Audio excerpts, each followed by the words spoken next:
Dans cette vidéo, nous allons voir comment afficher sur l'écran de l'oscilloscope en mode XY les courbes VE égale à F de VC, à partir desquelles on pourra déduire les caractéristiques de sortie IC égale à F de VCE du transistor bipolaire 2N2222 pour pouvoir ensuite les porter sur un papier millimétré.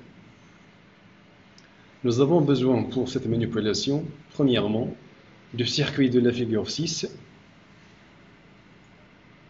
réalisé sur la maquette en configurant les cavaliers C1 et C2 comme décrit dans le rectangle jaune qui se trouve sur la maquette. Deuxièmement, d'un GBF préalablement réglé pour délivrer une tension sinusoïdale d'amplitude 6 volts, de fréquence 333 Hz, donc de période T égale à 3 millisecondes et de valeur moyenne égale à 6 volts. Troisièmement, une alimentation VCC plus 15 volts pour délivrer le courant de base IB. Quatrièmement, d'un microampèremètre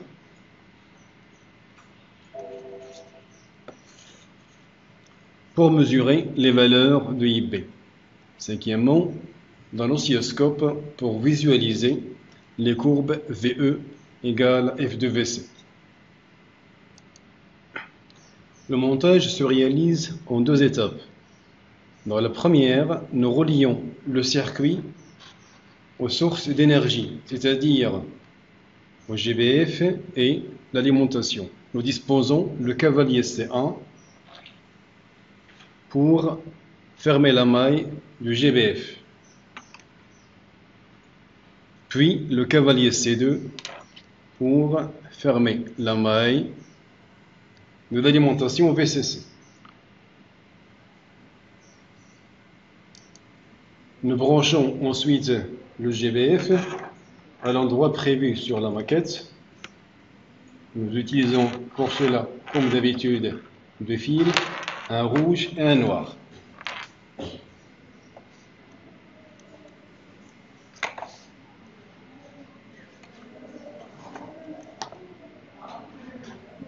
Nous branchons ensuite l'alimentation. L'alimentation possède deux bornes, une borne positive que nous mettons ici, en haut de la maquette, et une borne négative de couleur noire que nous branchons en bas de la maquette sur l'une de ces bornes noires. Dans la deuxième étape du montage, nous branchons l'oscilloscope. Nous commençons par la masse de l'oscilloscope qui est commune entre les deux canaux. Nous la branchons sur l'une de ces bornes noires en bas de la maquette.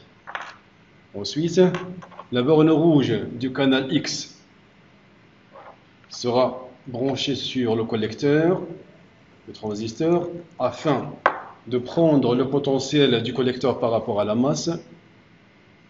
Et la borne rouge du canal Y sera branchée sur l'émetteur afin de prendre le potentiel de l'émetteur VE par rapport à la masse.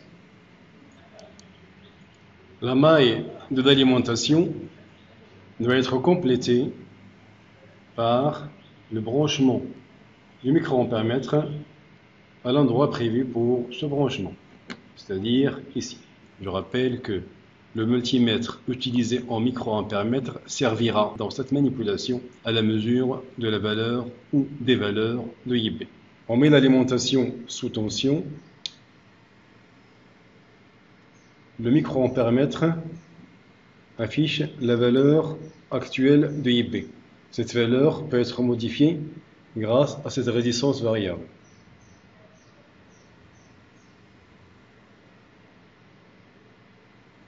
On met le GBF sous tension aussi, puis l'oscilloscope également. Les deux canaux sont en mode DC, bien entendu. On fait apparaître les signaux en sortant les boutons GD. Et on vérifie la présence des signaux VC de T relevé par le canal X et VE de T relevé par le canal Y avant de passer en mode XY. Dans le mode XY, l'oscilloscope montre la courbe VE égale à F de VC, qui a la même allure que la courbe IC égale à F de VCE, recherchée. En faisant un balayage de IB entre 20 microampères et 90 microampères,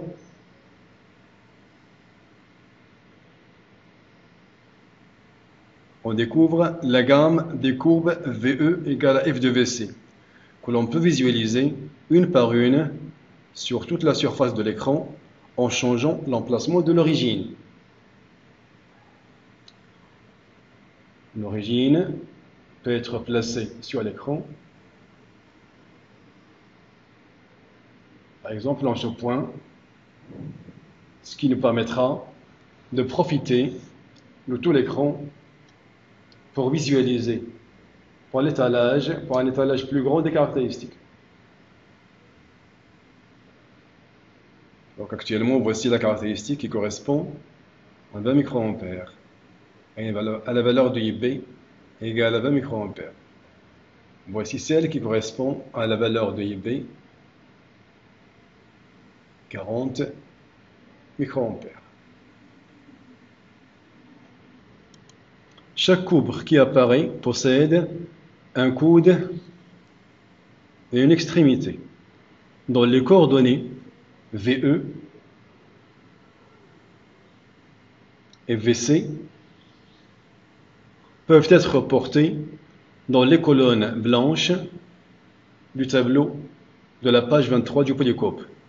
Les coordonnées des points 1 et 2 dont nous aurons besoin pour tracer les courbes IC égale à F de VCE sont déduites grâce aux formules de passage suivantes. IC est à peu près égal à VE sur RE avec RE égal à 10 ohms et VCE peut être considéré presque égal à VC.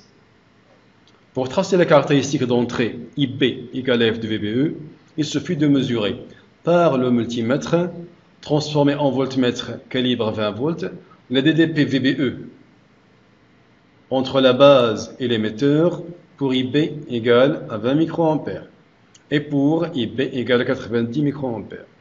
Le tracé des caractéristiques peut se faire comme dans le modèle de la page 23 du polycope en utilisant les mêmes échelles.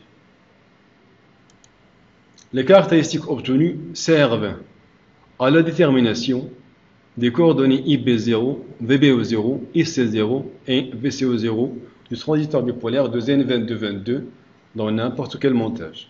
On peut prendre le montage de la figure 3 de la page 24 comme exemple. Dans ce montage, obtenu en configurant les cavaliers C1 et C2, comme indiqué dans le rectangle jaune de la maquette, soit directement grâce au multimètre utilisé d'abord comme ampèremètre pour mesurer IB0 calibre 2000 micros et IC0 en l'insérant à la place du cavalier C1 calibre 20 mA ou 200 mA, puis comme voltmètre calibre 20 volts pour mesurer VBE0 et VCE0. C'est la méthode de mesure directe. Pour les mesures des tensions, c'est la dernière mesure, il ne faut pas oublier de mettre un cavalier à la place du microampèremètre pour que le courant IB continue à circuler vers la base. La détermination des coordonnées du point de repos peut se faire également graphiquement, et c'est le but d'ailleurs de la manipulation. La méthode est expliquée dans le polycopier. Le principe est très simple. On considère l'intersection de la droite d'attaque qui part du point de coordonnées IB égale à 100 microampères et VBE égale à 0 et qui passe par le point de coordonnées IB égale à 95 microampères, VBE égale à 0,75 volts. Avec la caractéristique d'entrée, nous considérons l'intersection de cette droite avec la caractéristique de l'entrée. Le point d'intersection définit les deux premières coordonnées du point de repos, qui sont IB0 et VBE0. Les deux autres coordonnées, IC0 et VCE0, sont tout simplement celles de l'intersection de la droite de charge qui passe par les points IC égale à 30 mA et VCE égale à 0, et IC égale à 0, VCE égale à 15 volts, avec la caractéristique de sortie, IC égale à F de VCE, correspondante à IP égale à IP0.